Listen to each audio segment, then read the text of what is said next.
Hello दोस्तों, हमारे पास question दे रखे है 1,60,000 का 2 वर्ष में 10% वार्षिक दर से 6 माही हो तो चक्रवर्ती ब्याज ज्ञात करो।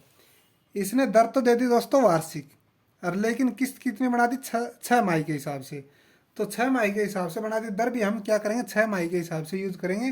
कितनी करेंगे वो देखते कितनी आती है। ये वार्षिक दे रखे 10%, तो साल में कितने 6 माही होते हैं? 6 माही होते हैं दोस्तों। तो इसको हम 2 से डिवाइड करेंगे, तब हमारे पास क्या आ जाएगी? 6 माही दर आ जाएगी। ये वार्षिक दे रखी है, तो 10 को 2 से डिवाइड करेंगे तो हमारे पास कितनी आई? 5% की आ गई 6 माही वार्षिक या दर आ गई। अब हम इसको ट्री मेथड से सॉल्व करेंगे, शॉर्ट ट्रिक से। ये 1,60,000 का हमें क्या निकालना? चक्रवर्ती ब्याज निकालना। तो हम क्या करेंगे? ये पहली 6 माही होगी दोस्तों, ये दूसरी होगी, ये तीसरी होगी, और ये चौथी होगी। अब आप देखते जाना दोस्तों कि इसने कहा 5% 6 माही लगेगी, तो पहले 6 माही आई उस पर 5% लग गया। 1,60,000 का 5% कितना होता है दोस्तों? 8,000 रुपये। आपको पता होगा कि चक्रवर्ती ब्याज के ऊपर क्या होता है? ब्याज के ऊपर ब्याज लगता है चक्रवर्ती ब्याज के अंदर। तो दूसरे वर्ष वो 6 माही में भी क्या लगेगा? 5% की ही दर लगेगी।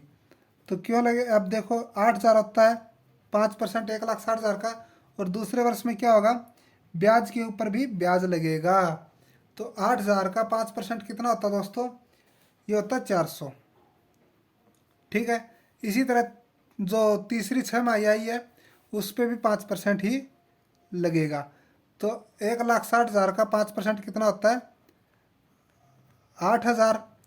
अब आपको पता है ब्याज के ऊपर ब्याज लगना है, तो इसके ऊपर लगेगा 5% का। तो 8,000 का 5% कितना होता है? 400। फिर एक ये 8,000 है दोस्तों, इसके ऊपर भी कितना लगेगा? 5% लगेगा। तो कितना हो गया? 400। अब इस 400 के ऊपर भी क्या लगेगा? 5% लगेगा दोस्तों। तो 400 का 5% कितना होता है? 20। यानी कि हर साल हर एक ब्याज के ऊपर क्या लगेगा? ब्याज लगेगा। अब देखो आखिरी 6 माही है कि 2 साल में 4 6 माही होती है, तो इस पर भी 5% लगेगा। तो 5% लगेगा। अब इसको सॉल्व करते हैं तो 5% के हिसाब से कितना आएगा? 8,000 रुपये तो मूलधन पे लगेगा ब्याज, फिर बाकी ब्याज के ऊपर ब्याज लगेगा। अब देखो इस पे भी लगेगा ब्याज, कितना होगा? 8,000 का 5% के हिसाब से 400। और एक ये है, इस पे भी कितना लगेगा? 400। तभी तो कहते हैं ब्याज के ऊपर ब्याज लगता है। ये 400 है, इसके ऊपर कितना लगेगा दोस्तों? 5%। 400 का 5% कितना होता है? 20। इस 400 पे भी 5% लगेगा, 20। एक ये 400 दोस्तों, इस 400 के ऊपर भी कितना लगेगा? 5%।